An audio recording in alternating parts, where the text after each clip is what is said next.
that's the same year that Steph Curry came out. And it was said he averaged more points that year. Mhm. That is not true.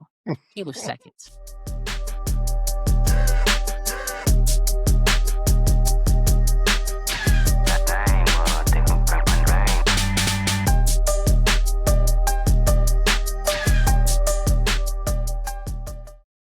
Welcome back to the Shooter's Corner podcast, where we don't do it for clicks, likes, or views. We do it for the love of the game.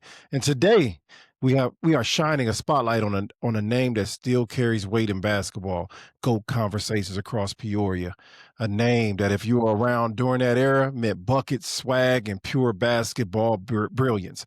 Our guest is one of the greatest to ever lace him up in the city of Peoria, a trailblazer, a record setter, a walking problem for anyone who had the assignment of Gardner. B.J. Jordan, a resume stamped with receipts, Basketball Museum Hall of Fame, class of 2019, averaged 31 and 10 as a senior, three-time Peoria Player of the Year, McDonald's All-American, WPCA All-American, signed with Temple and Dawn Staley right out of high school. At Texas A&M Commerce, averaged 20 a night, broke a school record, and became one of the most dynamic guards in the country. WNBA draft pick, Los Angeles Sparks, third round, 35th pick. Before girls hoops had the platform and the attention it has today, BJ was already setting the standard. And today, we get the stories behind the legend. So tap in, lock in, get ready. This is the Shooter's Corner podcast, and we're honored to welcome Peoria's own B.J. Jordan. What's up? How you doing? How you doing? Feeling good to be here. Man, looking good. Looking like you can still get up and down a little bit. Is that You know, what we're doing? little bit.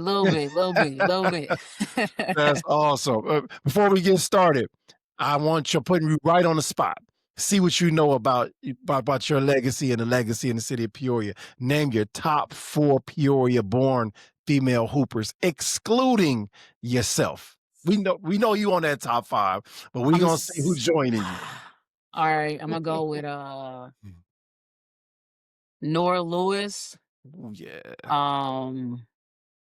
Let's see. Charlotte. Yeah. Go with let me see. Let's say Carla. Yes. Ooh, she know her stuff. She know her stuff. Yeah, Carla McGee. I'm going with all the people before me that I remember. Absolutely. Yeah. You know, that I kind of was, seeing where they were and saying, okay, these are the notches that I'm trying to knock off. Absolutely. So I would say those 3, and then, man, we had some heat coming out when I was playing. So I would say a 4th player. That one's tough. I don't know. I gotta think about it a little bit. This will be a learning experience for me too, because I'm I'm like, that's who this one gonna be? Because we had a lot, man. I mean, I played with Brittany Doherty. I played with the Bray, Jamia. Yeah. I played with some. You play some dogs. With some players that was to be a top, that would be at a top level. If they were playing right now, they would really be at the top level. So, yeah, I gotta think about the. I bet. Now that's good enough, because you in that 4, so you on that Mount Rush. If it was 4 pitchers up there, then probably would be the 4 pitchers that you see. All right, growing up in Peoria, how would you describe the city's hoop culture at the time that you were growing up, getting into it? Man, basketball was like everything. And basketball was everything from a perspective of like that was just the love of the game. Like no matter where you come from, that was a good thing. Like we didn't play basketball for clout or notoriety or clicks. It was like every day, I'm gonna beat you. Like I'm gonna come up and like I just want to be the better player on the court, the best person that's walking around. So I think the hoop culture was just about the love of the game at the time, and really just using it as a place to kind of take you away from where you were, especially in my neighborhood where I was originally raised. Basketball was an outlet. That was a safe place that everybody got to go to and play. So yeah, I would say for me in my time when I first started playing basketball was, and that's what I stuck to it for. So shout out the neighborhood real quick that you was raised in. Oh, California Street, Killer Cali. That's what it was known as. We know about Killer Yeah. Cali. Yeah, Killer Sure. Cali. That's Mhm, where I was raised. Coming up, I was 9, 10, mhm. younger than that, guys 14, 15 on the court. And initially they didn't want me to play. Like, Right. nah, you too little, you too young. But Mhm. like that was something that drove me, like, no, you're not gonna tell me I can't hoop. So, Right. yeah, that's where that dog started coming in. So Yep, yeah. absolutely. So who put the ball in your hand? You know what? I think I've had a ball. I don't even know. I've had a ball since I can remember. Mhm, I would say I know when I was very, very young and I was around the Jacksons, I was around them and I think mhm, um Dina in particular, she was always around basketball and I remember, her being around it.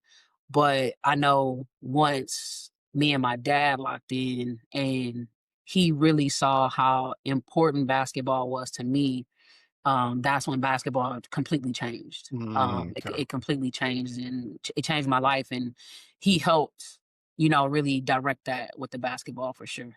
mhm. What did the early basketball development look like for you? You see the cones nowadays, you see the statues and the stands and the shooting gloves and And all this. Euro steps, What did basketball development look like for you at that age? man. So my dad was shout out to my pops. Like he Mhm. has been so instrumental. He worked at a group home, and Yep. this group home had a board as a backboard. Not a normal backboard. It was literally like a wooden board. This Mhm. was the backboard on the rim. And so, you know, that was at a time where we kind of started really having talks like, okay, is this something that you really want to do? And I'm talking maybe like fourth, fifth grade, is basketball something that you really want to do? Is this a sport that you want to take serious? Is this something that, you really want to put your time into? And so between him and him going to his best friend, which was Curtis Stuckey, Mhm. Yep. legend in Peoria, Yep. Shout out. so they kind of devised a plan where I was like, all right, we got to get shots up. You play, you dribbling with your head down, you can't make a jump shot. Like, we got to fix this, So I love it. I remember two things that happened around that time. They got me these goggles where you Mhm. couldn't look down. Yep. Yep. And I hated them things. I hated my dad for thinking and bringing that idea up. And then it was, you gotta shoot. You gotta be able to make shots, no Yep. matter what position you in, you gotta be able to make shots. So I would say those goggles and, getting with my pops and, I would go over there after school and I would shoot like 300 shots, Mhm. 400 shots, Mhm. and some of his kids in the group home would rebound for me. Sometimes a couple of my neighbors would come over and that's really where it started. But for me, it started with the goggles. And if we dribbling, we got to be able to see the court. You're a point guard, you got to be able to see the whole floor. Mhm. And then the flip side of that was, starting around that fourth grade, I would say shooting about 400 jump shots a day, like Man. starting just got to get the shots up, got to get the shots up, got to get Mhm. that repetition. So that's what basketball. That's what beginning, learning that work ethic part of it, and Mhm. working smarter, not harder. That's kind of where that began. And then the number of shots went up each year, the number of, training putting into the game, it just continued to go up each year. But yeah, starting out it was about 400 shots a day. And, you know, Mhm. you a little kid in the hood, you ain't got nothing to do. Yeah, ain't nothing else to do. Go out there, Hey, get yeah, them reps up. get Rain, them, sleet, yup, hail, or snow, yeah. rocks, dirt, Hey, whatever's out there. It hey, don't even matter. shoveling driveways, Yeah. that was part of it. Growing up in Peoria, it snowed in the wintertime. So, Yeah. if you can't get to a rim, you find that court, you shovel the driveway. Hey, can I shovel the driveway if I can hoop? So Yep. that's just what we did. Shout out Wandell Jordan is who she's speaking of, her dad. Also raised two Division I high major players in his household, Jamar Smith, BJ Jordan. We talk Absolutely. about those battles in a minute, Whew. but it's very important to have that person that opens your eyes to the idea and the possibilities. And then to have a guy like Curtis Stuckey next to him Yeah. who did it or was in the process of doing it or already Yeah. did it to really, really hone in on those skills that are necessary. If you can shoot the basketball, you got a place on any team in America. And that's Absolutely. why I tell I don't care about your handles this day. Yep. You hesitate, you can't make it. It don't even matter. So It that don't is matter. that's an awesome point. Your dad pushed you extremely hard. Today, some people criticize strong parental involvement. They say it can cost kids opportunities. What's your response to that? So I think you have to understand the I think a lot of that goes into your parent, and a lot of that goes into the parent understanding what type of kid that they have, right? Mm, You can't have a parent pushing a kid that wants to be somewhere, building robots, right? right.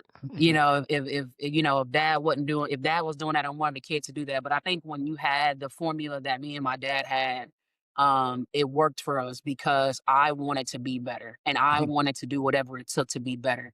And as kids, you don't know what you don't know. And Mhm. so if you have a parent here who, and my dad didn't know a lot at the time of, navigating this basketball world because he played basketball, but he wasn't in the game the way, his best friend Curtis Stuckey Right, was, yeah, right? yeah, yep. So he was able to get a lot of insider information, as well as doing his own research. My dad went out and found information and found ways. But the part of pushing me was great because I was so competitive Mhm, and I wanted to get better. And mhm, so if you put something in front of me, I am going to do whatever I can to get past it. And me mhm, and my dad, we knew what that agreement was. Every right. goal that we set, we accomplished. It Mhm, wasn't, there wasn't a goal probably on the board. I think outside of the scoring title in the state of Illinois, probably that I mhm, didn't attain mhm, um for a goal that we set out to accomplish. So I think when you have a parent that wants the best for their kid, right? That's not trying to do it for their own kickbacks. But you have a parent that truly wants the best for their kid, and then right, that kid actually wants to be pushed. That kid wants to be better. That kid wants to take it to the next level. Then I think it's a great thing, right? Because mhm. both people are on the same page and know it's going to be very, very hard times. Oh, because there was plenty of days I did not like my dad. Let me Yeah. be very clear. Him and I, we can sit down and I'll tell him, man, I remember this day. I dropped 30 points, and you looked at me like Yeah. you play like trash, you know what I'm saying? And Right, yeah. I done had a triple double. He's like, you were Mhm, horrible. mhm, So I think being able to understand the part of where uh pushing your kid and understanding what type of kid you have and understanding, some of the things that you have to also keep in mind when doing that. I don't see a problem with it if it's done the right way. Right now, if it's done selfishly or in an abusive manner, mhm. where it's not productive for the kid or anyone else, and I think that's when the problem comes in. I asked that question because, it's kind of starting to trend a little bit. I look at when Alonzo Ball or LaMelo Ball came out, and their dad was pushing them and advocating for them. And then Shador Sanders and Hmm. I'm sorry, Deion Sanders and his son Hmm. Shador and Shiloh came out. They almost get punished because their dads were, heavy into their process. Yeah. And but you said it perfectly, like long as you have a balance. I mean, one Yeah. no knowing when to let off the gas, knowing when to push a little harder. But it seems, to me, it seems like it's a negative when a black parent is involved heavily in their child's process. It's looked at as overstepping. It's looked Yeah. at as you're, borderline abusive. And it's just like, no, you mentioned it. It's the process. It's an Yeah. agreement. We It's the wrote this process. down and I'm locked in and Yeah. he's locked in. So Yep. that's an excellent that's a conversation that I think, especially people of color need to have more Mhm. because people are looking at our black fathers and saying, He doing too much." It's like, no, that's if he wasn't Look, doing we that got a for you, plan. where would you Mhm. have been if he Yep. wasn't doing that for you? Like at that time, Absolutely. many times I made my daughter walk out the gym. She walking home and mad and peed Yep. off. So this is the agreement. You said you want to do this. You got to do it on the days that you don't feel like doing it. But I just want that conversation to start being had as well. You talked about your dad. I'm sure all of us have a beautiful mom. What two personality traits did you get? What personality traits did you get from your mom and your dad that made you completed you as a basketball player on the floor and they came out on the court? Uh, I think with my mom, um, I would say the smile, the grace, kind of the finesse, Mhm, mhm, that she kinda yeah, that she possessed. And then I would say with my dad, just the dog, just mhm, that competitive nature of um not giving up and Mhm. wanting to be the best. Like, I'm not accepting no, and I'm not Right. accepting what you give me. And my mom was kind of like that too. Like, truthfully, both of them were, they grew up in winter home projects. Mhm. If you know That's from my Peoria back project. in the, Shout yeah, out Water. yeah, the winter homes, so that kind of just within itself, both of my parents, man, I was blessed to have, and my parents were young. My parents were 15 and 16 when I was born. So yeah, Wow. so, I grew up with my parents, it's not that, so we had a lot of just learning Mhm. just figuring things out in the process because they were babies themselves. And so, to be older and look back and realize, man, like they really gave Mhm. everything that they had to really be the best versions of themselves, that they were learning to continue to be who they were. I really appreciate that. Did your mom ever have to step in and say, "That's enough, Wandale. Chill out"? So I think she wanted to at times, but I think she kind of knew like, okay, this Mhm. probably is what you kinda need, Yeah. Mhm. because if you knew me before basketball, I was not a kid that you probably wanted to watch. I probably wasn't a kid that you wanted to hang out with your Right. kids because I was a problem, Yeah. not on the court. So, to kinda see where that was, and my mom knew that I needed some discipline, and she, Mhm. she tried and she did, but I think when my dad kinda came in, she was kinda happy, like, "Okay, like, this is what you need, like, this is what you need, this is, the path that you need to be taking." So, she didn't agree with it all the time, she didn't like it, but I think she knew ultimately, like, where I was trying to go, and Mhm. so, Mhm. yeah. Now, Jamar Smith came into the picture at some point. What Mhm. point did he come into the picture, and how did that impact your development, at that time? So at the time when Jamar, so I had always played basketball. Jamar played. He was playing, but I think there was a point where he turned the corner. I was like, okay, I'm about to get with this too. Um, so I think like probably around middle school when he started getting into it, and then it was like, okay, like yeah, like my sister doing this, like yeah, I'm Mhm. about to do this too. Like we about to get at it, and yeah, man. If you had a camera back then, Man, that's what I'm talking about. yeah, it was some days. So he was able to really get in it and just kind of, picked up right with Mhm. me. And we had a couple of cousins that would play with us too, Breon and Zach. So I mean Mhm. we that was a slaughterhouse, man. Anytime you come around, between Jamar, me, and our cousins, like, Mhm. yeah, we started getting after it. Yeah, he talked about some of the one-on-one battles y'all had, but he also talked about the moment he turned the corner, and I swore he was lying, the story he told. Imma let you tell it. Do you remember the story the same? I remember, so I know he remembers this moment a lot better than me. Some things I choose to, kind of get rid of out of my mind personally. But yeah, listen, it was the first time I think, because I mean, before this moment, Jamar and I knew who the stronger player was, right? And so I think I was always able to, because he had started growing. Like this dude just shot up out of nowhere, and I'm like, bro, like why you this tall? Like why did So I've always been able to use my strength, even in moments where Jamar started getting a little taller, Mhm, I was able to start using my strength. And I was, you learn where you insert yourself and insert certain parts of your game. So I was mhm, doing that perfectly, right? I had it figured out. And yeah, man, that game he came down, and he was killing me from the three because Jamar is a way better shooter than I am. Let me be very clear. I mean, this boy can shoot when mhm, the lights are mhm. not on in the gym and go about 8 for 10. He is hands down probably one of the best shooters I've ever seen Uh, in the game to this day. Just pure shooter in person. And so he's shooting almost at like half court, and we playing, So yep. I knew it was time for me to get out on him and give him a little of that, Yeah, physical, yeah. that physical play to try to turn the corner.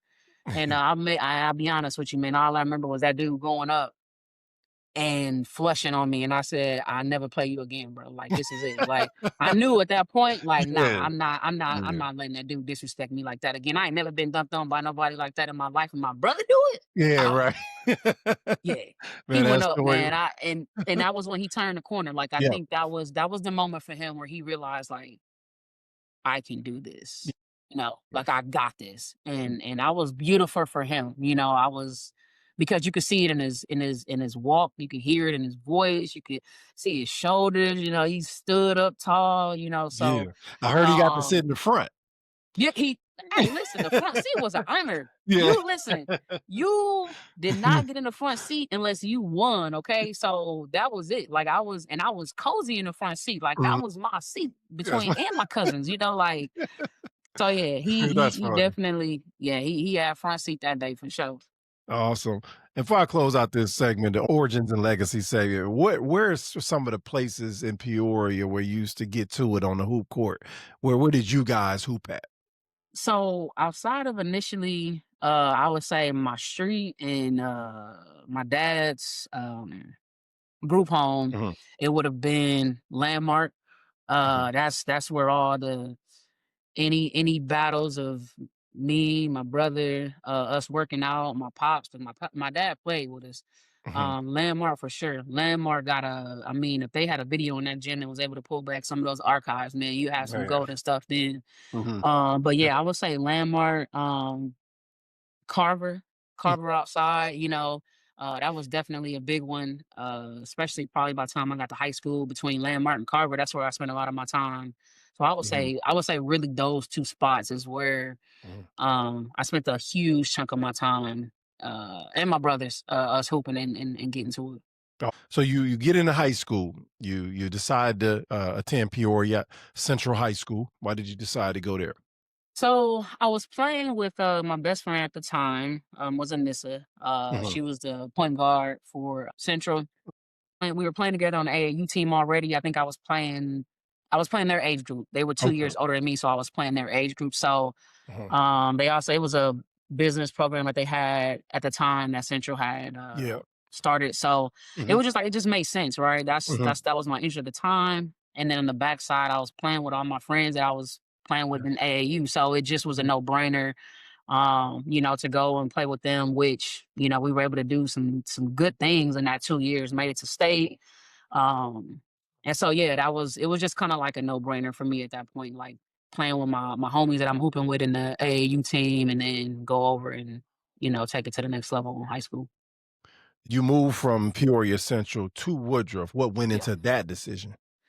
So that was a thing where it was like, you know what? I've played here for 2 years. Woodruff was a school that I initially would have Yeah. went to had I Mhm. just went based off of location. And so I said, you know what? I'm gonna take it back home. I'm gonna Mhm. go back home. I'm gonna take it back where I could have been in the beginning, and let's see what we can do when the tables turn, and just go to another program and see how far we can take that one. And Absolutely. so that was a personal goal. They had some good players at Woodruff, Mhm. and it was like, all right, let's see how far we can go. Let's see what name, how big we can make this thing go. There's a whole generation that swears you was must see basketball in Peoria. What stands out most from those peak years in high school for you? What? Just winning. Mhm. Like I wanted to win. I didn't care where I was. I wanted to win. But being able to go somewhere where no one's expecting you to do something or no one not really having a vision that you may have and then going there and making it happen, those are my things. Like Mhm. those were things that made me be like, man, I really want to go and, I just want to change the whole program. I want to change everything about it. And Mhm. whatever somebody thinks about it now, when you think back to the era that I was there, you're gonna be able to say, man, that was a high level of basketball. And Mhm.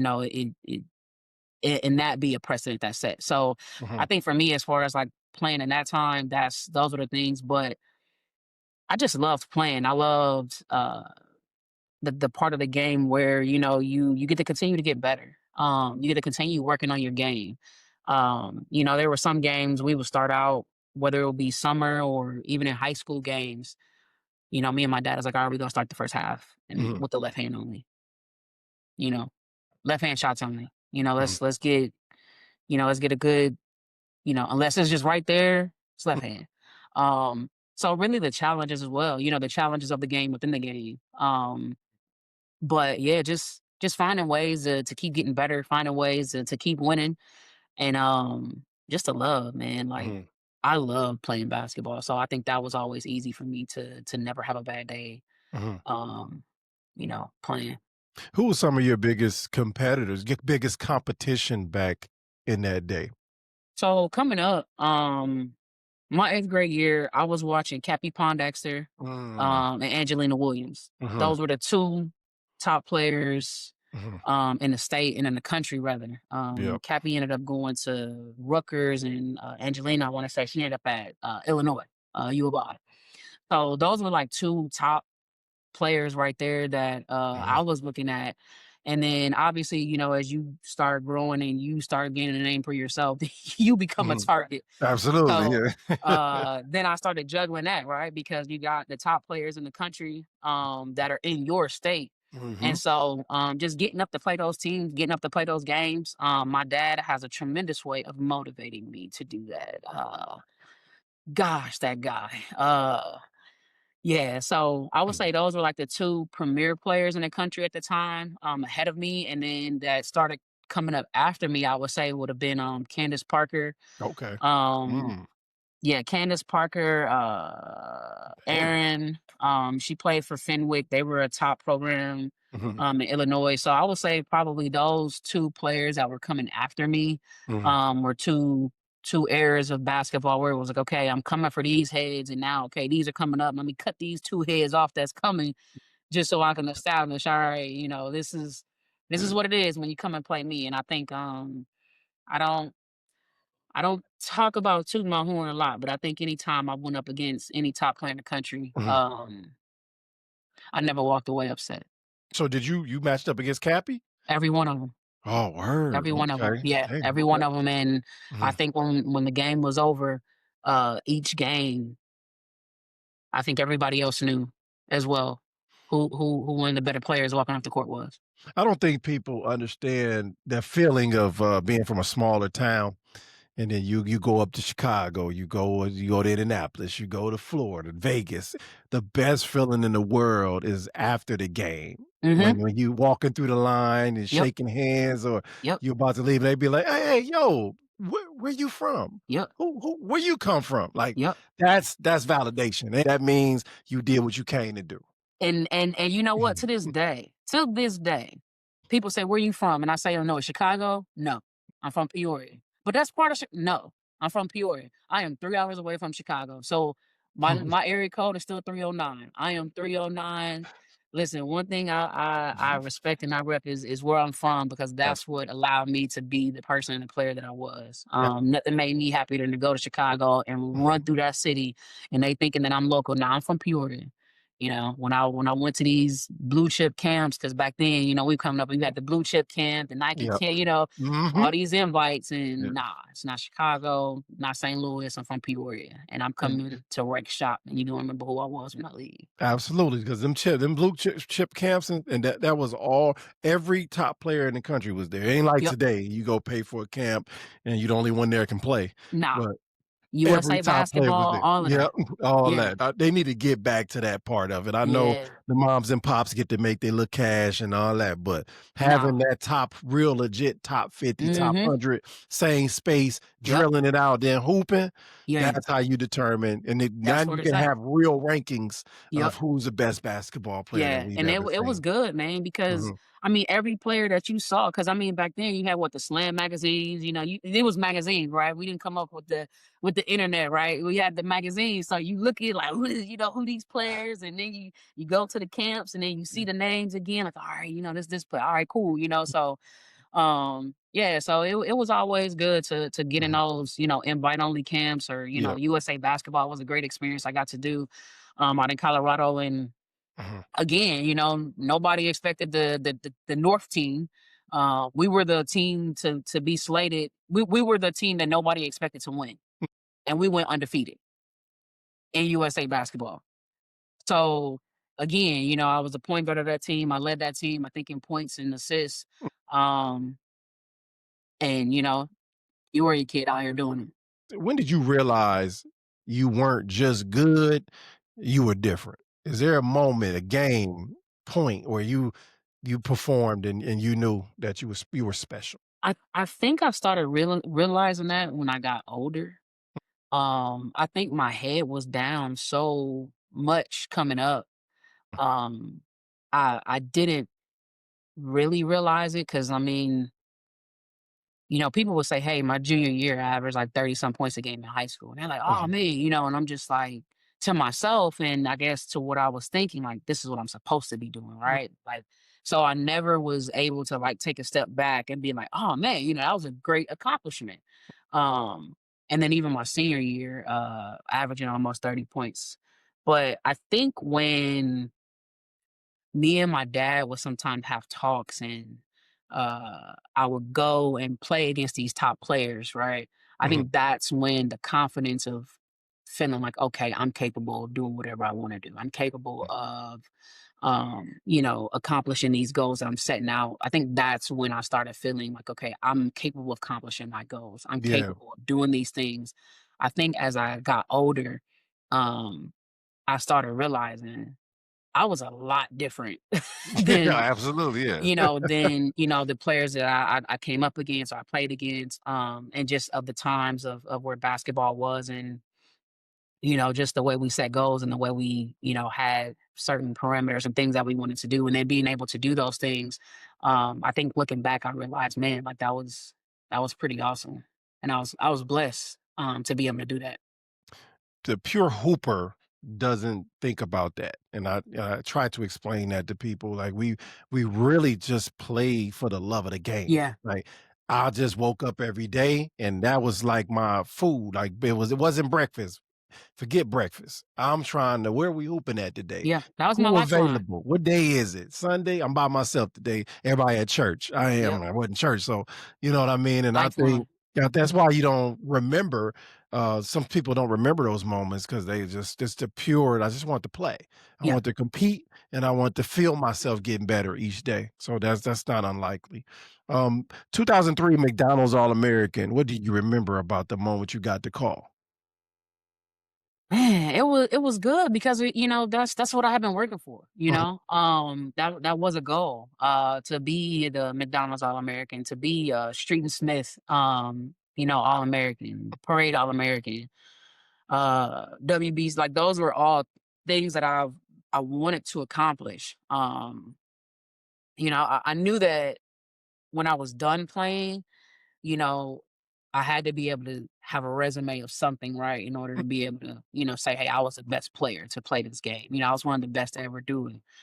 So I knew those were some things that would assist me in that process. So, Mhm. being able to become that type of player and then get the accolades for the work ethic that I had, it really made a difference because I mean, I would look at, magazines and I would look at some people, like workouts and different things like that. And I'm like, man, I know I'm capable of doing this. I know I'm capable of being there. So to get that call and to see that, okay, you are actually, you got your flowers, so to speak. Yeah, yeah, That was mhm, pretty dope. It was a pretty mhm. good feeling. I interviewed, Quentin Richardson, I interviewed, Mike Robinson, and they talked about the McDonald's All-American experience, but they mostly talked about the competitive practices. Right, who do you remember competing against in those practices, and what were they like? So crazy thing is, when it came to the McDonald's All American game, I did not play. Oh, you didn't? Okay, I I didn't didn't know that. play. Mm, There was a life lesson that I was given, uh, that to this day me and my pop still talk about, which, um, I don't even think anybody even knows this. This is probably the first time that I've ever actually discussed this, BJ, I've and been searching for that game for, like, 2 straight weeks. I'm like, "I that's know it's why. out here." Yeah, I was the year LeBron was there and all Mhm. that, that was my year that That I was came your out. year. But yeah, what happened was I was I was going to high school, my senior year, Mhm, and I got in a space where we don't talk about this enough either. mhm. I got in a space where I stopped going to class. I stopped going to one of my classes. Oh, okay. I was still going to school, Mhm. but I would skip. a certain period.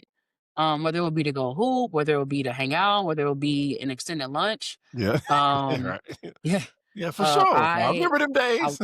I wasn't going, Mhm. and my Spanish teacher, he was tallying my attendance, and so Mm. one day, me and my dad was we were talking, and we got to school, and he got me and said, "Hey, I'm gonna go ahead and make sure that you don't get a unexcused tardy."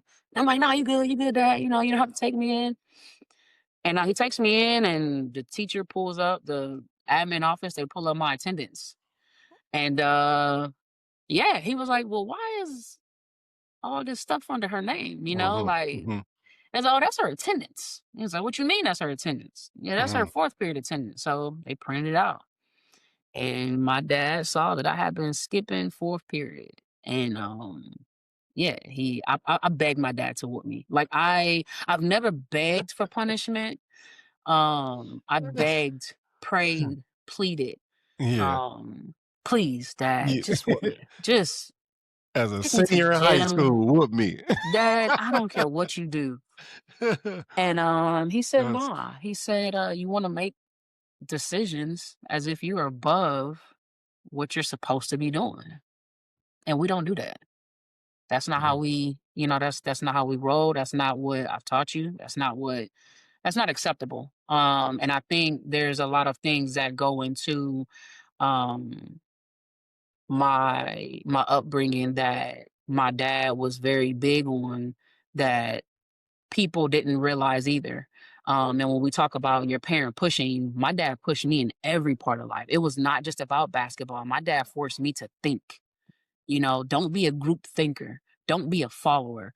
Don't do what the group or what somebody else is doing just because it's cool and just because it's the moment. And so basically my dad took that game away from me, from missing that and the WBCA, because the WBCA is also played at the women's final four. So neither one of those games was played, and that was my punishment. And I Mm. think what I took from that was, when I went to college, I didn't miss a lot of class. Um, because that was some, and even, on my job, my lady, my fiance, shit's, just now, I mean, she'll be like, "Man, Mhm. you never take off. Like you never just miss work. Just, like, or just," and it's just something that I think was ingrained in me from that moment of like, this isn't how we operate. We don't, when you doing what's right and you walk in the line the right way, you walk the line the right way. You don't cut corners at any cost. And when you do, there's a price to pay. Mm. And I think that was a lesson for me that has always stuck with me. Um, I begged my dad to whoop me though. Yeah, for sure. I You did, you but I already think knew that the was just, ramifications of that. That man. is It was man, it well, was but LeBron there? it Mm. allowed me to get through college, and it allowed me to become the adult that I am, to be able to understand how important my choices and the things that I choose to do, how they have a consequence. And I think a lot of times in basketball, sometimes because a player is so good, Yep. um, even though that player may be getting pushed, sometimes that player is so good, the rest of the world will turn a blind eye to the bad Mhm. decisions that they make as a person. And now we have this great athlete that's a terrible person, or that's a lazy person, or that is a person that doesn't have integrity. And now we're trying to figure out, how did we get this tornado on our hands, right? And it's because we never held the person accountable, because what they were capable of doing, how they were capable of performing. And I Mhm. think that was one of the biggest things that I took away from with my dad and just growing up was, no, we're going to hold you accountable, not just as an athlete, but as a person. You're going to be held accountable as a person. You're not going to be, just some, rude person or some disrespectful person, or a person that doesn't have, morals, or person that doesn't have integrity. You're going to be quality across the board. And Yes. if I have to do something as this dramatic here to get you to understand what I'm Mhm. telling you now, then I'll do that, because I know this is going to follow you, and this is what's going to do to you in the long run. So, though Mm. I hated my dad, oh man, if I could have beat you, I mean, my dad is not a small guy, if I could have, You would have fought him. impose my way, but I also had to be smart, right? No, And no, you got to no, no think doubt. that ain't the Doubt. person that you probably want to go up against. So, Yeah, but, yeah, I never played in those games because, of my decision, my poor decision making, in high school, and so that was my consequence of my decision making. Accountability is one of the pillars to success, and it matters what type of person you are. Like, I'm not Absolutely. gonna say I'm not gonna celebrate you when I know outside you climbing through windows and stealing stuff. Like, Exactly, I'm exactly. not doing that, and I wish more people thought like that.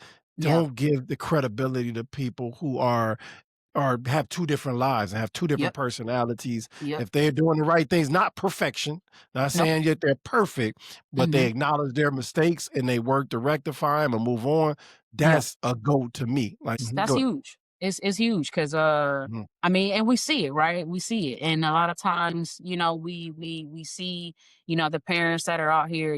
My kid is this, my and there's no knock. I don't knock any parent, right? But at the same time, we also have to get to a point where we have to start being honest and realistic about what type of kid we have. Because if our kid is subpar in sports, first of all, and now you're sitting here giving them this God complex, what is going to make this kid think that they have to be accountable for anything? They're not, anything. you Mhm, know? But when mhm, this kid understands, hey, there needs to be a level of work ethic on mhm. top of a level of integrity, on top of a level of accountability, now we're starting to build the correct, foundation and building blocks of making a good human. Yes. Because every sport ends, right? Every time you walk away from everyone walks away from their sport. But Mhm, who are you as a person? Who are you as a human? And I think when people don't want to be around you because of the type of person you are, or you're not mhm, you don't have integrity and things like that, mhm. that's when you start saying, hey, is this the kind of person I really want to model myself after? Or is this a household name that I really want my kids to be? I Right. really want my kids to be like and things like that. So Mhm, it mhm. plays a big role. Absolutely, I'm glad you touched on that. That is huge. You had an outstanding high school career, 3-time player of the year, all the awards, all the accolades. How did your high school career ultimately end? I wish I could have went back my last year because I know I didn't feel like I was where I could have been, like, going into my last year. I was good, but I felt like, man, had I really took it the level that I did my junior year, I really Mhm, just would have took the top off completely. But overall, like, my high school career, I think it was good. I think the mhm, things that I remember, that I had fun with, mhm, my summers when I wasn't playing ball, mhm, even when I went to high school, I mean, I was up at Landmark at 5 o'clock in the morning, um, getting shots up, getting wow, shots up, and working out. Go to mhm, school, or in the summertime, I would go home, do my chores. Um, After that, I'm at Carver in the afternoon hooping. mhm, So my high school career overall, like, it was great. I literally got to play basketball all the time. Like, so it was fun. I think being able to do that and then take it to the next level when you get to college. mhm, I think that was one of the things that I really loved the most about high school was just like I had so much time to really just pour into my craft and to, like, have fun and to get better. mhm. Because by my senior year in high school, I'm shooting like almost 1,500 jump shots a day, like 12 to 1,500 shots a day. So when you shooting like that, there's a it's like this groove. Yeah, It's I like feel if mhm, you play an instrument, or if it's like getting that beat. You get that beat, and then when you start hooping and you start actually playing the game, yeah. that rhythm, it just comes. And so, man, basketball ending my basketball career, and it was like it was a blessing. Like, I enjoyed it. I enjoyed it. Who beat Woodruff in the tournament to end your Man, end your basketball on the court, and what happened in that game? my last game, we were in, I want to say, probably we had made it out of conference. Mhm. I wanna say it was, like, maybe that 1st or 2nd game, and I don't remember who it was. You think it was the regional or you think it was the sectional? I think it may have I can't been imagine you losing in the region. Like, cause you win them first 2 games usually was if you were a higher seed, they were pretty easy. But then that sectional, it you may ran have into been it may Mhm. have been right at sectional. Yeah, I would guess Um, sectional with you on the team. Yeah, it definitely. may have been I am listen, that's a That's a great time. Yeah, for sure. Definitely. Man, yeah, I'm trying to think. I do not remember. Okay. I can't That's think of how locked in you was. You don't remember who put you out in man, high I school and ended your career. That's locked in right there, because I remember that man, stuff like yesterday. yeah, high school, Was hurt. I remember that, but I Mhm. I cannot remember who it was. Okay, I'll do some Man. research and tap back into you, when we put the post out. Knowing what you know now, Mhm. you have changed or done anything differently in high school? In high school, um, I think my last year. I Yeah, you talked definitely about would have went about things differently my last year. do Um, you feel like you had like you was there and you made it and you didn't stop, but you start cruising? yeah, yeah, yeah. I definitely think my last year, between me signing, with the school that I signed with, I think Mhm, I just kind of, I went, yeah, that's that I would use cruise. And so I definitely think that year I would have done differently. Coming in my freshman year, I think a lot of people were trying to pass the torch, and I was kind of like, I don't know if I want to take this yet. Um, but so I think had I understood the impact that I really was capable of making, I think we would have won state in my freshman year. Because you know, I didn't understand, I don't think fully what I could have done from my team and what I was really capable of doing. So I think had I really understood that my freshman year, I think we could have went even further. We made it downstate. We made it to the Elite Eight that year. mhm, And I think we would have went further for sure. uh-huh. So yeah, those were just off the top of my head, those would be like two of the things that I would say. College choice, the journey. Walk us through your recruiting and when did it turn serious and who was coming after you the hardest? So for me, recruiting started, I think, in the eighth grade. 8th I grade? started getting letters. Mhm. Okay. Obviously, my freshman year, when we were able to start really getting them. Mhm, Everybody's coming in. I thought it would have died down at some point. Did mhm, not. So yeah, my junior year, I think in your junior year is when you can start like getting written letters. So I was like, all right, let's mhm, see what happens there. That didn't slow down and stop. mhm. So I started realizing like, man, I can kind of go anywhere I want. And Right. initially I wanted to go to Tennessee. Tennessee, right, yeah. Shamika Holdsclaw was like Mm. everything, right? Like if you, Yeah. I mean, Shamika Holdsclaw, that was a baller. So it was Michael like, Jordan of college basketball, boy. hey, I'm like, man, I'm about to go to Tennessee. I'm Mhm, about to be like the next Shamika Holdsclaw or better. Carla McGee had already went there. So like Tennessee was sold up. Like for me, Tennessee was a lock. And then I started getting all these college letters and it was like, whoa, like this is a thing. So I started really like looking and seeing like, okay, what type of program do I want to go to? Do I mhm, want to go to an established program like a Tennessee or a UConn? Because I had offers from mhm. anywhere in the country I wanted to go, I could have went.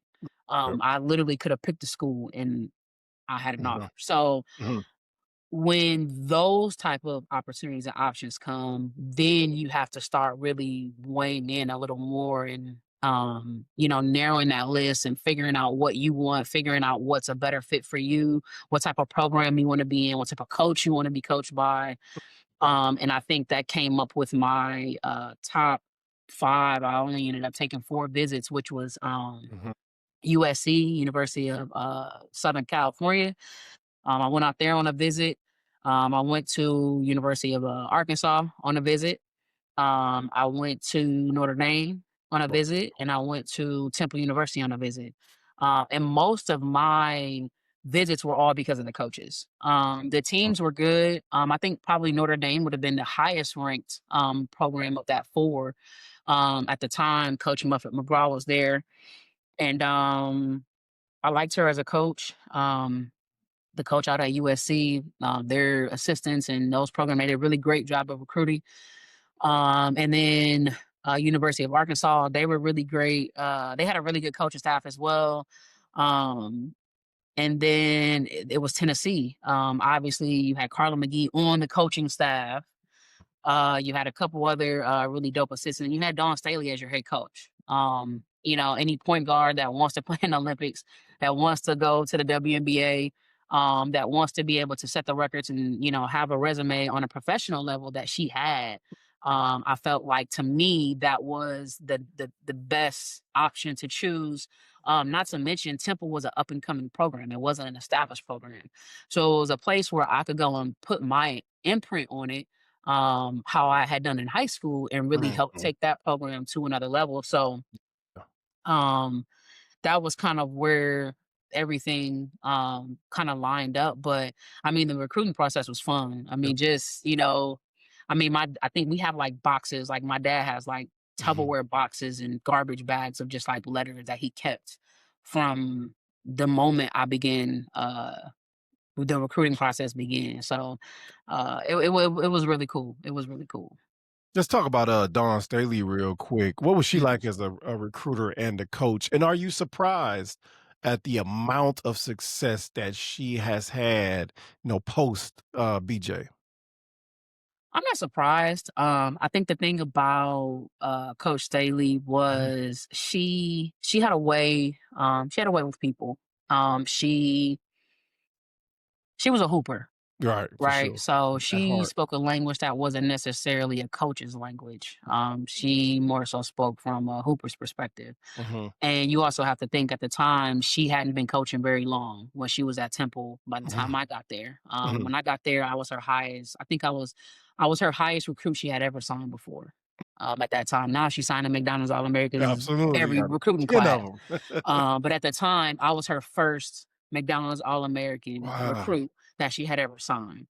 So to be in that era of Dawn Staley, it was a bit different, I think, because the she was still even playing when she was coaching. So her Mhm. assistants were picking up a lot and doing a lot as well. But Mhm. overall, I think I'll say she definitely had a way with athletes. And I think when you have a resume like that and you are an athlete and you want to be able to accomplish some of the things that she did, um, it's easy. It's Mhm. easy to say, hey, this is where I want to go. This blueprint has kind of already been laid. Let me Yep. go and try to see if I can be able to, create that for myself. So Mhm. that was kind of what I was thinking along the lines. Um, and then, getting there, I think it was the first year it was a lot of up and downs. Mhm. Of Um, course, yeah, freshman. Yep. Mhm. between just, being a freshman, Mhm. exploring Philadelphia, exploring the world of just being a freshman. There was a lot. And I think her and I, we couldn't find a sweet spot. We couldn't find a sweet spot as far as her Mhm. being who she was, me being who I was. Mhm. We couldn't find a sweet spot to really find a way to work together in jail. And so I think that was the biggest thing that I learned coming in my freshman year playing Mhm. for her. So when I transferred schools, I was a lot more selective in the type of coach I was going to play for, um, to make sure that I was able to maximize my skill level and be the best person that I could be Mhm. while being in the program. You started your second year off, according to the statistics. You started off with a bang. What at Temple? 15 points, 5 assists. What ultimately made you make that decision to leave Temple?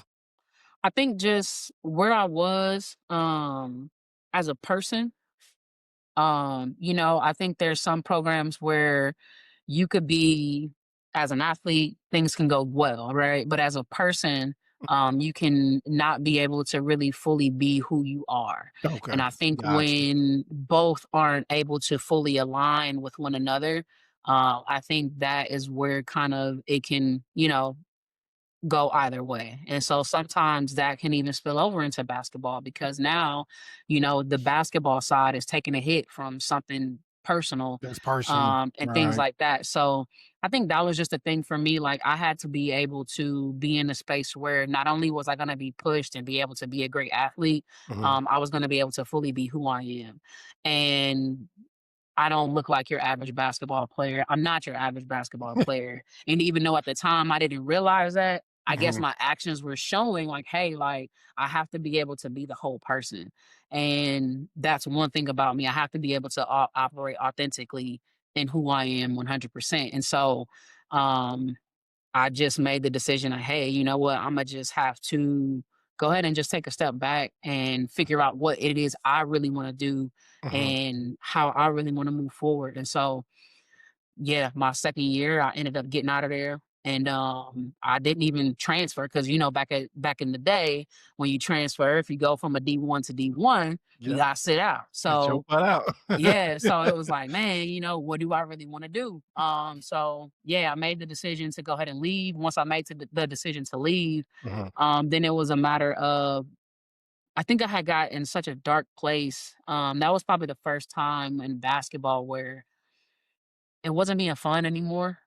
And it just got it got difficult. And it wasn't even the basketball wasn't the beginning reason why I got that way, but it ended up affecting basketball so much that it just really didn't work out, and it just didn't make me happy anymore. So I actually stepped away from the game for about 2 years. Really? Yeah, I stepped away from the game for about 2 years. I stayed in Philadelphia, and I was just in Philly, just living, just Mhm. out there, hanging out, just in the city of Philadelphia, exploring life as a non-athlete,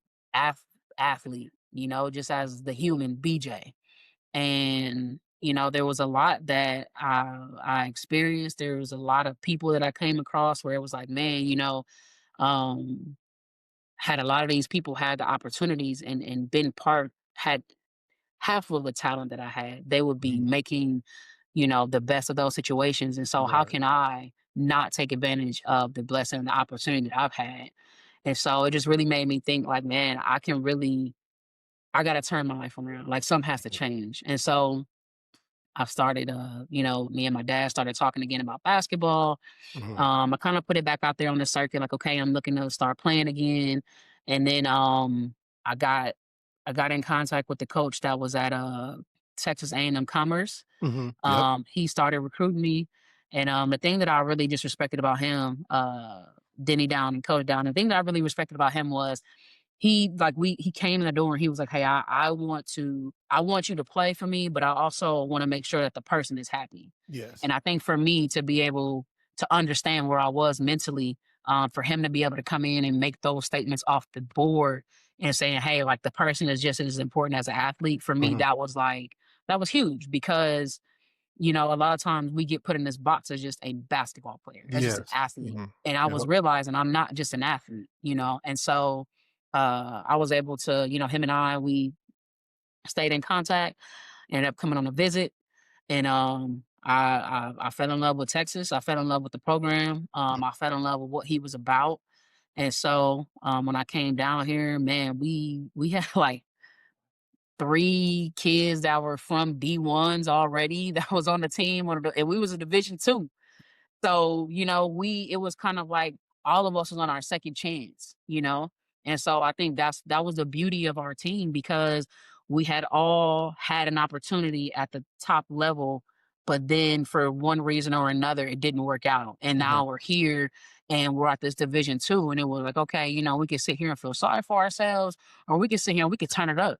We could do some things that this program has never done before. Mhm. And I think everybody on our team, we all wanted to do that. So we all just came and, came together and we were allowed to be ourselves and we were Mhm. allowed to play basketball. And so I think that was like the biggest thing for me, where I was able to really flourish and be able to, get back in the gym and just really take my game to the next level.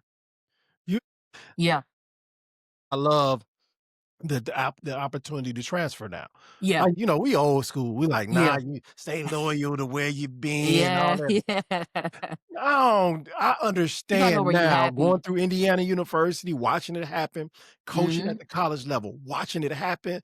Now Mm-hmm. I'm like, "Oh, you Mm-hmm. should have the right to get up out of there and go be Yeah. loved somewhere else so Yeah. you can be yourself and be the player that you wanna be because Absolutely. they promised you that."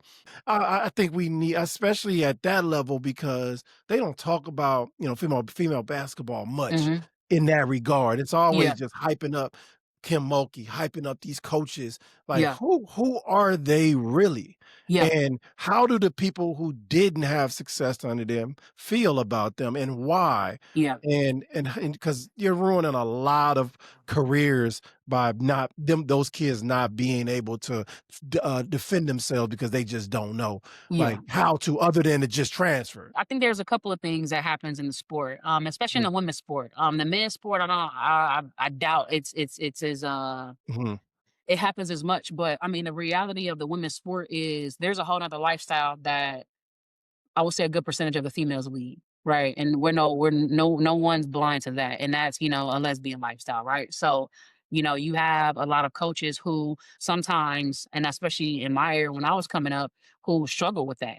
I had Yes, a coach, and I'm not gonna say the for name, but for one of the sure. schools that I visited, they Mhm. care about the three B's: books, basketball, and boys. Well, I was out of that list because I didn't like boys, Yeah, right? right, yeah. So it's not something that I think also between coaches telling you what you want to hear, but then also realizing, oh man, like this is a different type of person. This Mhm. isn't my Yep. normal, you know, girl that I got to worry about going to get pregnant or girl that I have to worry about doing this or that. And I think Mhm. some of those things sometimes get swept under the rug because it's not something that's talked about. It's not something that's dealt with.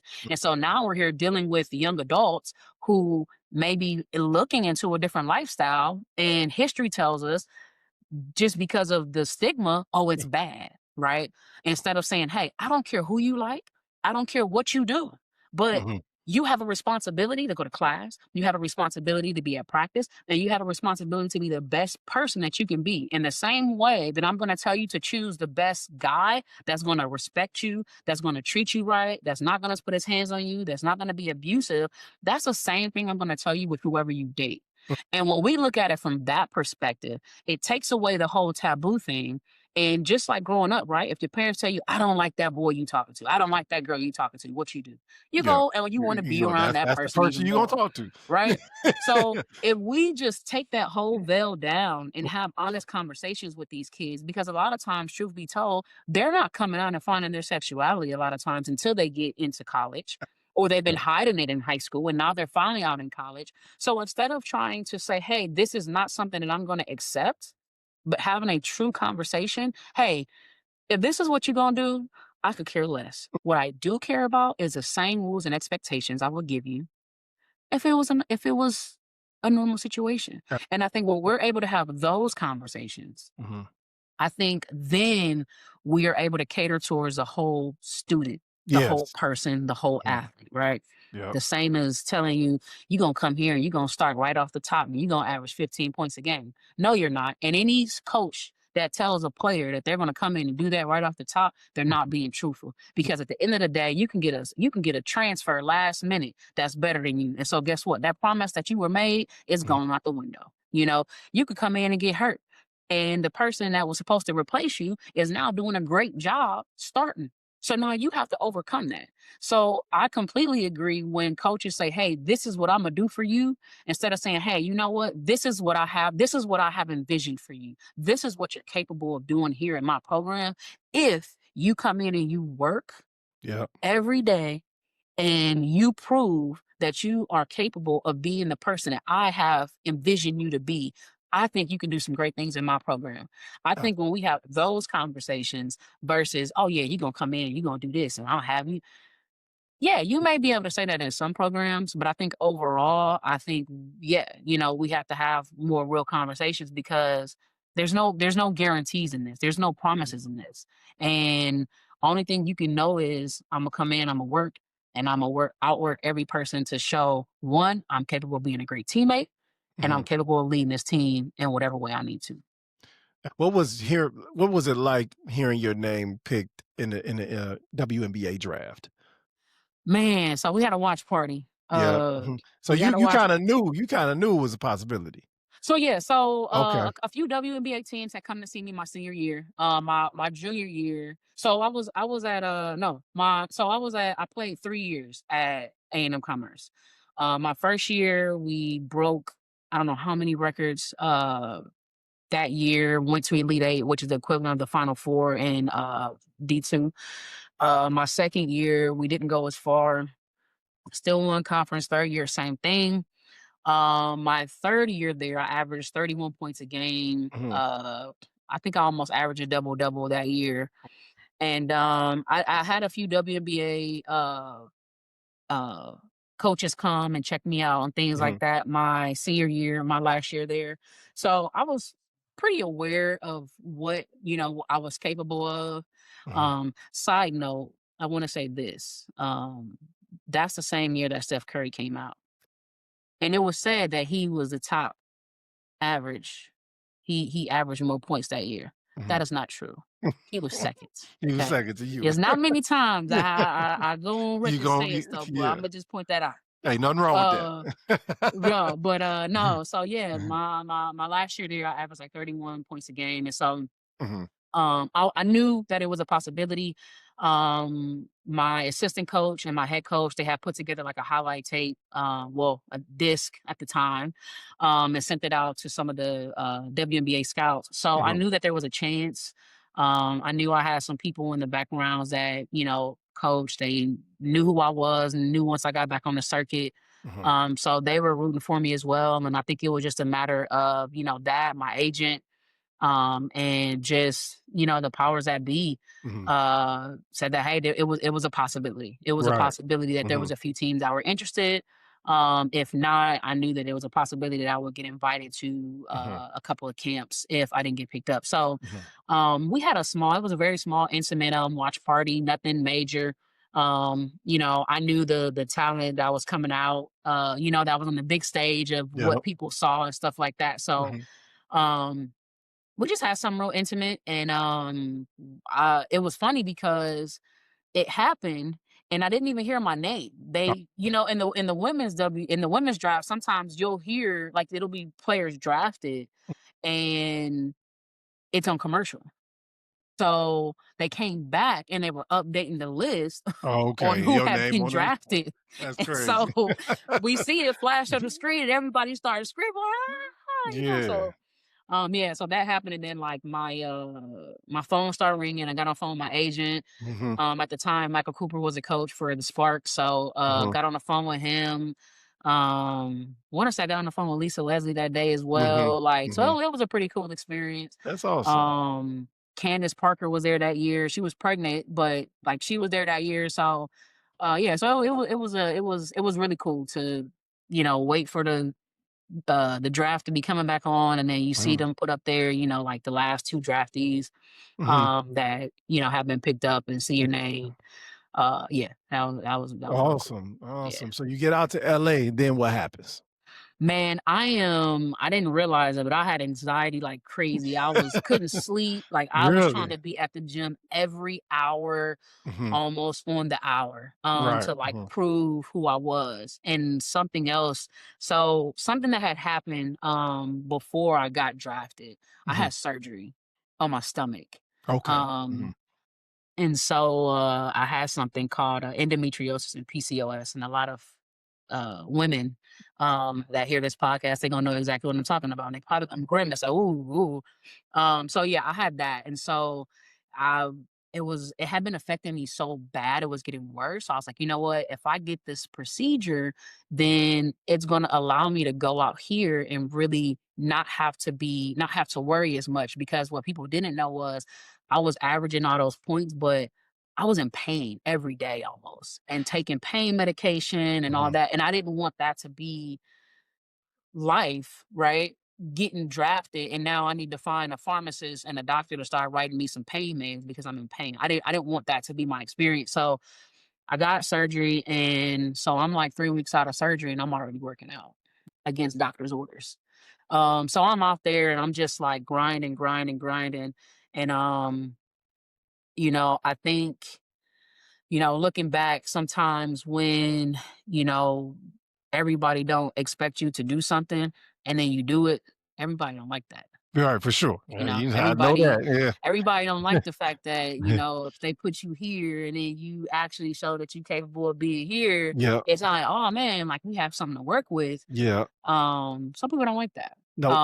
Mhm, So it was interesting. I'll mhm, say that experience was interesting. And so they also did roster cuts that year. Mm, So the WNBA rosters went from 13 to 11. mm, And mhm. so I was the 12th player that was left For sure. Yeah. on the team. And so Mhm, yeah, man, my number just didn't get called, and mhm, um that was just it was probably one of the next darkest moments I think I had ever experienced in my life. Feeling like a complete failure of just everything. I've overcome this obstacle, overcome this obstacle, overcome this, to finally be at a place where, man, like now I have an opportunity to make this work.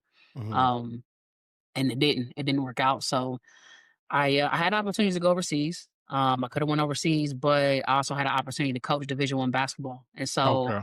I was Mhm, like, you know what? I feel like I have a lot of opportunity here, and I chose to mhm. coach. And um, that was where I took my next steps. We'll get into that real quick. Real quick, if you could teleport back to one pivotal moment in your journey to give your younger self some advice, what moment would you choose and what would you say? I will tell myself when I transferred to commerce, Mhm. I would have told me to be selfish. Yeah. Mhm, Um, Not just on the court, but in life. Um, I've made some decisions in my personal life that mhm, could have hindered my basketball. And so I think I just would have said, hey, go ahead and put you first. mhm, And just do that. And I think life could have looked a lot different. mhm. But I think that's what I would have told myself. Yeah. Let me ask you this before we get to the next segment. When you were out of basketball for 2 years in Philadelphia at that Mhm. time, what was your father saying to you? Was he upset with you? Was he calling you, pushing you? What was that relationship like during that time? So me and my dad relationship and my mom's relationship, Mhm, it became strained over a period when I first left. mhm. They both obviously didn't want me just to, like, if you're gonna leave, leave and go somewhere else. But to just Right. leave and just stay where you at, You like, just what we chilling. doing? Like, what's going on? Mhm, So again, it was that, decision making in personal life, right? That mhm, affected, everything else. And um along with the basketball. So I definitely know they were not happy with my decisions, and okay. our relationship was strained for a while. But there was some things that I also had to do, and I also had to become, and I had to figure out for myself that Mm, nobody else was going to be able to do for me. mhm, And then it allowed me to have the voice that I have today. It allowed me to be able to speak up for myself when things don't go right, mhm, when things, when there's people around me that are supposed to be protecting me, and there's people around me that are supposed to be helping me. mhm. When those things aren't happening now, I can speak up and say, hey, this isn't right. Hey, this isn't how this is supposed to happen. So those 2 years, it allowed me to learn a lot of that. And then Yeah. when I started to realize, like, okay, like this ain't it, like I gotta go ahead and fix this. Like I have to, change my surroundings and everything like that. They were happy, they were supportive. They wanted to make sure, like, hey, like whatever it is you want to do, we want to be here to support you and whatever that looks like. So Oh, now living in Dallas, Texas area, correct? mhm, So today you are a police officer, correct? yes. How did you get into that? First, before we get to that, let me ask you, why'd you get out of coaching? So I loved coaching. I loved the connection with the players and building with the players. I also learned that uh I wasn't a one of the coaches that's going to tell you, what you wanted to hear. I Right. wasn't a coach that was going to tell your parents what they wanted to hear. Mhm, And sometimes that's not always great for a coach, especially mhm. for a new coach that's coming in. Right. I Yeah. ended up being our recruiting coordinator. And a lot of Okay. my conversations when I went and sat on people couch was, hey, we're not a top division 1 school, right? We're a low level D1. Okay. Your daughter's not in the running to be drafted. Let's be Mhm, clear. mhm, Now, if she works, she can probably get herself in a position where maybe going overseas an option. mhm, But to tell you that your daughter is capable of being drafted right now, I'm not gonna do that. mhm. And those are conversations that we had, or if we went into a house and somebody's waiting on Duke. Mhm. Ma'am, I am in Yeah. your living room. Right. Duke would have called you 3 years ago Mhm. if that was the case. Right. Right. So that was some of the politics of coaching. I think I was good with it, but not to where I'm gonna tell you what you want to hear. I'm not gonna lie, right? Right. And I Hey. think Yep. that Mhm. for me at the time, I didn't have the maturity enough to just keep being patient and like, Mhm. like I can't, I'm not gonna do this. And Mhm. then when the kids were there, I love the kids, right? I love coaching the kids. And the parents eventually appreciated what it was because I was so big on the person as well. The parents appreciated that because they felt safe with their kids being there. So that was a good thing. But his contract was getting ready to end. Okay. And as you know, in coaching, you sign contracts, right? Yep. Job not being done, you're not doing overall what you need to be doing. It's a good chance that when the head coach is gone, you probably going with him. So, yeah. So I just kind of realized where I was, and hey, you know what? I can go to Dallas, and I can, start trying to figure it out from there. Which I did start coaching. Well, I wasn't coaching; I was training. I was doing a lot of skill work with basketball. There was a guy that I had met. He had a homeschool program Mhm. out here right in the suburb of Irving. And he would get kids that didn't have any like college, like basically wasn't being recruited. He was getting those kind of tweener kids between their junior and senior year, and he would get them, and it was homeschool. So, but if Yep. you wasn't in studying or therapy, you were on a court, and that was great because it was a group of high school Right. boys, and so I got to spend a ton of time with them, and we did that for a few years actually. So, um, when I came back. So yeah, it was really fun doing that Mhm. before I got into and it honestly started making me think that I want to coach and be a teacher or that I want to go and be a police officer.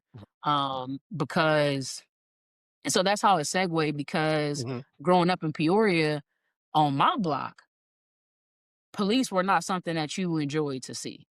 Right, I didn't like police growing up. Let me be very clear. I Mhm. didn't. There was Mhm. never a time when police came around and I was like, "Oh, great," or relieved. Yeah. Mhm. So for me growing up, having the mindset that I had about policing, and to see kind of where our culture was going and where we were going, it was like, man, like this is it's a lot. Right? And how can I be part of something that is bigger than myself Mhm. and being part of changing a culture or being the difference in, you know, answering a call for someone who may look like me and being able to build a rapport based off of me understanding our culture versus it being someone else who may not understand our culture Yeah. and we just Mhm. start off on a bad foot, right? Mhm. Mhm. And so just having those conversations, it was like, okay, I need to figure it out. And at the time, my fiance at the time, about Mm. 7, 8 years ago, she was like, pick one. You trying to teach, you trying to coach, you trying to figure it out, you trying to be a police officer. Pick one. Pick one and go with it. And I was like, all right. So the Dallas Police Department, they just aligned and everything was smooth sailing from there, and, Mhm. yeah, I started becoming a police officer, and I haven't regretted not one moment of it. What type of impact are you able to make as a police officer?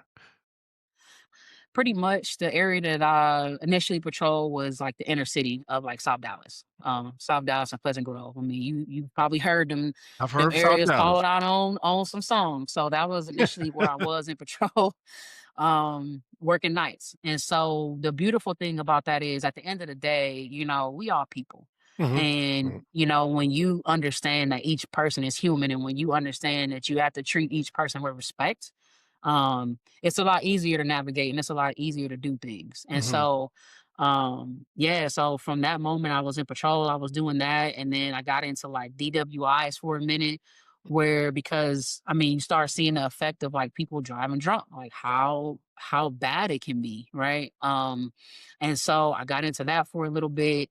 And then I started realizing that I can be a community police officer. And Yeah. basically what that is I'm obviously still a police officer, but we're more interested in showing up not on calls, but we host events. Mm, We go out into the community, we do crime watch meetings. Um, we go and like my unit that I was at, we would go to a church like once a week and mhm, just hang out with the seniors and have conversations. And you know, we get to ask them questions and then they get to ask us questions because it was always about building relationships and establishing trust and continuing to further the conversations that need to be had and having honest conversations. All police are not bad, all white cops are not bad, all black cops are not, uh, whatever you want to call it, right? mhm, yep, mhm, It's a matter of understanding that each person is an individual and they deserve to be treated as such. And mhm, so, some of the things that I did, even what in 2024, I held a basketball clinic mm, from March to July. mhm, And it was a free basketball clinic. Kids got to come twice a month.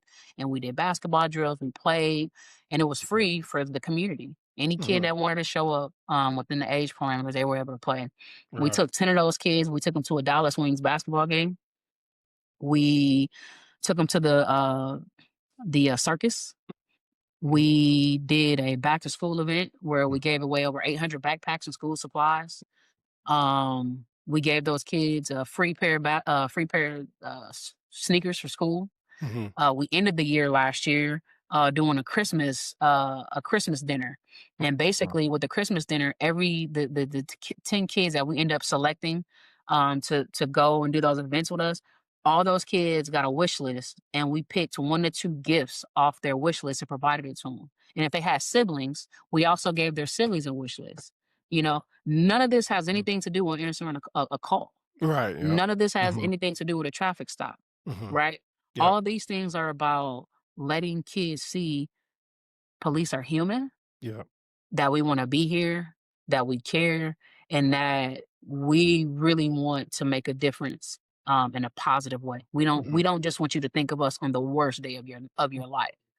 And so that's honestly what happens in policing. You typically see us on the worst day of your life, the worst mhm, day of the week. mhm, You're running late, you done got pulled over, right, somebody done got shot down the right, street. You know what I mean? That's yeah, typically yep, when you see police, right? It's in that mhm, capacity. So being able to get off work, if you live at an apartment complex and a cop is here hanging out with the leasing at the leasing office, and it's just like, man, like, how safe do I feel knowing there's a police here in the office? And this is inner city Dallas still. We're not right, talking, you know, a area where there's no crime. We're talking high crime areas where police is in here chilling and hanging out. So really being able to that's the part of policing that I fell in love with is just really being able to give back and just be someone that I didn't have because I didn't like police, but in mhm, my environment, that's all I saw, right? Was those type of policing. So now, hopefully, I can be someone that a kid sees and be like, man, this officer, we mhm. played basketball, we did this, we did that. Man, I would like to do that. I would like to be a pillar in my community, whether it's policing or something else. But just to be able to be there in that capacity. Your basketball background, do you find that helping you in your job as a Yeah. police officer? In what way does being a former standout athlete, a former competitor, how does Yeah. that help you in policing?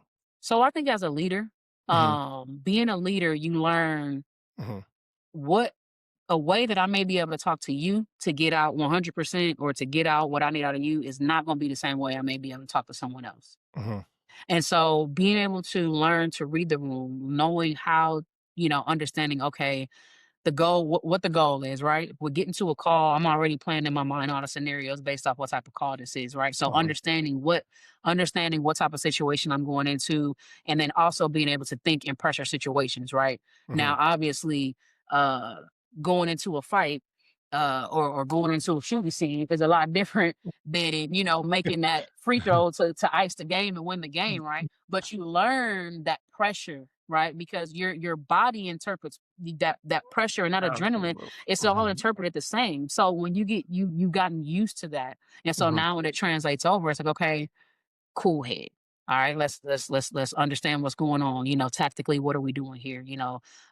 Making sure that everyone is safe, making sure that everyone even sometimes delegating it to different officers when you get to the scene. Hey, let's make sure we're doing this over here. Let's making sure we're securing this scene. Hey, let's make sure we Mhm. get these witnesses over here so we can be able to talk to them and get what's going on. Right. But ultimately, I think being able to be the kind of people person that I am, and being able to get out of people what I need, and being able to communicate with people effectively. I think more than anything, that has allowed me to really just be able to go out and just be able to talk to anybody Mhm. because, you know, man, you could be, things can go from horrible to great, and they can go Mhm. from great to horrible, but Yep. sometimes, really, truthfully, sometimes the difference is not how good you can fight. Sometimes the difference is saying, "Hey, man, you yelling. I'm talking to you. I'm not yelling. Step over here and talk to me. I know you upset.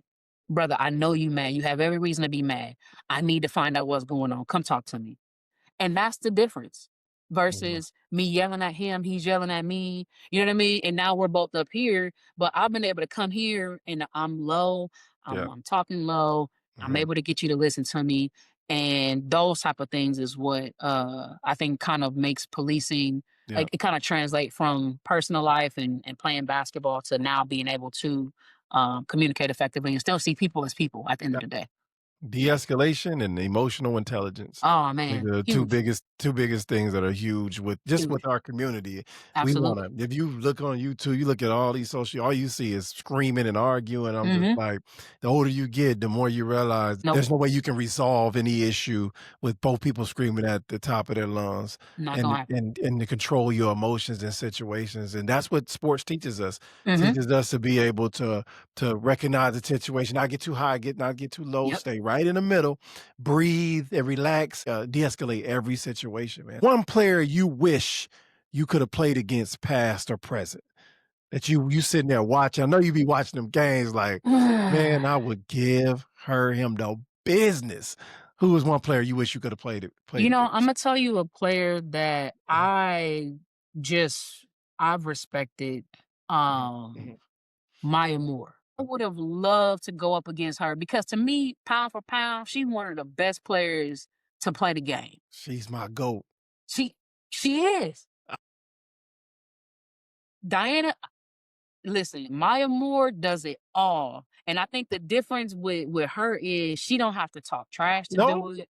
She don't Mm-mm. have to bully you to do it. I Mhm. mean, pound for pound, the way she played, she put work into her craft every Absolutely. single day. Mhm. And if I were to go against a player, that's the kind of player I want to play against. Because Absolutely. mentally, you can get into these other players. Once you get in Mhm. their mind, a lot Yeah. of times it's done.